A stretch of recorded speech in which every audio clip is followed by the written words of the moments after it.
పేరు Jagadishwar Reddy, work inspector పనిచేస్తున్నాము. ఇక్కడ ఈ లిఫ్ట్ యొక్క చిన్నమారుకు సంబంధించిన విలేజు, దీని ఆయకట్టు 6,000 ఎకరాల వరకు పారుచున్నది. ఈ యొక్క ట్రాన్స్ఫారం దొంగతనం జరిగినది. ఈ దొంగతనం జరిగిన ట్రాన్స్ఫారంలో కాపర్ వైరు, తర్వాత ఆయిలు దొంగతనం చేసినారు. ఇటీ లిఫ్టు యొక్క ప్రభావం మా పై ఆఫీసర్లు కూడా చూసుకోవాలని నేను కోరుచున్నాను. ఇంతకు క్రితము 2 పర్యాయాలు దొంగతనం జరిగినది. మళ్ళీ ఇప్పుడు 3వసారి కూడా జరిగినది. ఫస్ట్ జరిగినప్పుడు కూడా మేము పోలీస్ స్టేషన్లో కంప్లైంట్ చేసినాము.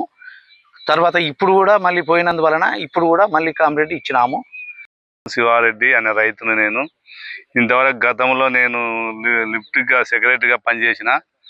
ఇప్పుడు కేబుల్ ఇంతవరకు కేబుల్ పోయింది, ఒకసారి కేబుల్ పోయి అన్నీ పోయినాక ఒకసారి పట్టుకొని దొరికింది. అది కోర్టుకు కూడా పోయింది. అది ఇంతవరకు కేబుల్ పోయింది, అది ఇంతవరకు కూడా రాలే. అవి కాపర్ వైర్ కూడా కోర్టుకు ఒప్పజెప్పినాను, ఇంతవరకు రాలే అవి. ఇప్పటికీ ఇది మళ్ళా 3వసారి దొంగతనం.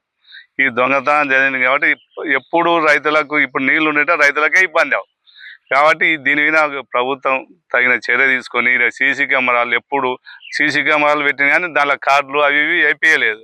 అయిపోయిన తర్వాత మళ్ళీ వేయించాలి.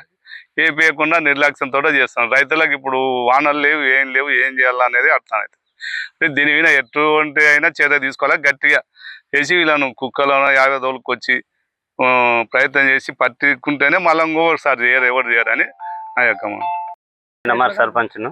ఇక్కడ చిన్నమారు లిఫ్ట్ దగ్గర దొంగతనం జరిగింది. ఈ లిఫ్ట్ నుంచి సుమారు 6,000-7,000 ఎకరాల వరకు సాగు ఉంది. అయితే ఇక్కడ ఇప్పటికి 3 సార్లు 4 సార్లు 3వసారి ఇది దొంగతనం జరగబట్టి కాపర్ వైరు ఆయిల్ను బయటికి ఇరిచిపెట్టి కాపర్ వైర్ ఎత్తుకుపోయినారు. దీనికి సంబంధించి పోలీస్ స్టేషన్ కంప్లైంట్ ఇచ్చిండ్రు. దాని డాగ్ స్క్వాడ్స్ను కానీ లేదంటే వేరే ఎవరైనా పెద్ద ఆఫీసర్లను తీసుకొచ్చి దీనికి సంబంధించి ఎంక్వైరీ చేసి వాళ్ళని పట్టుకొని రైతులకు సకాలంలో నీళ్ళు అందించేంత ప్రయత్నం చేయాలని చెప్పేసి రైతుల తరఫున మేము కోరుకుంటున్నాం. ఇక్కడ దీనిపైన ప్రభుత్వం చర్య తీసుకొని ఇక్కడ సీసీ కెమెరాలు ఏర్పాటు చేసి ఈ ప్రతిసారి దొంగతనం జరిగినప్పుడల్లా, చోరీ జరిగినప్పుడల్లా వచ్చేసి రైతులకు మళ్ళీ వైర్ తీసుకొచ్చి నీళ్లు సప్లై చేసే వాళ్ళకు చాలా టైం పడుతుంది. రైతులు నీళ్ళు పంటలు ఎండిపోయి చాలా ఇబ్బందులు పడుతున్నారు.